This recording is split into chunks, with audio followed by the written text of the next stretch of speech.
पाठ 4 मोटर बैलगाड़ी संवाद। कहानी। प्रस्तुत पाठ में लेखक ने मोटर बैलगाड़ी के संवाद के माध्यम उनके जन्म, उपयोगिता तथा कोई किसी से कम महत्व का नहीं है आदि बातों को बताया है। सामने से हट नहीं रही हो, हॉर्न दे रही हूँ, फिर भी सुनती ही नहीं हो। हट तो गई, अब और कितना हटूं?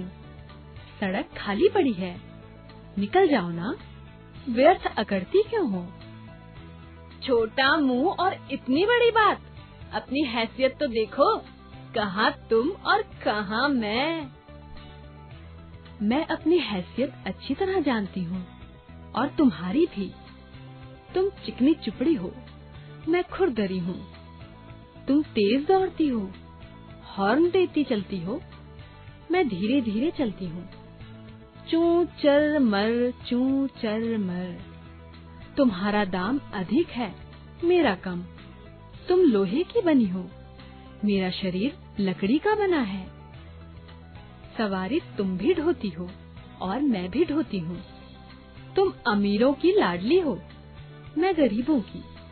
काम दोनों एक ही करती हैं।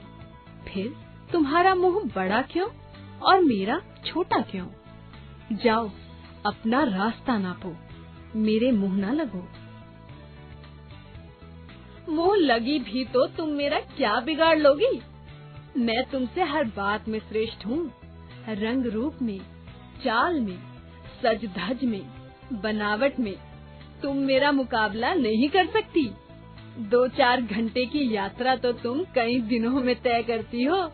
तुम्हारे यात्री अपनी किस्मत पर रोते होंगे। तुम कच्ची सड़क पर ही चलने लायक हो। पक्की सड़क तो मेरे लिए है। मैं रानी की तरह जीवन बिताती हूँ। मेरी सफाई के लिए, नहलाने धुलाने के लिए नौकर लगे रहते हैं। है तुम्हारी हैसियत ऐसी? वाह री रानी, तुम अपने गुण ही गुण देखती हो, दोषों पर विचार नहीं करती। तुम्हें चलने के लिए सीधी और तारकोल बिछी सड़क चाहिए। जहाँ वह ना हो, वहाँ तुम हिल भी नहीं सकती। जबकि मैं किसी भी दुर्गम मार्ग पर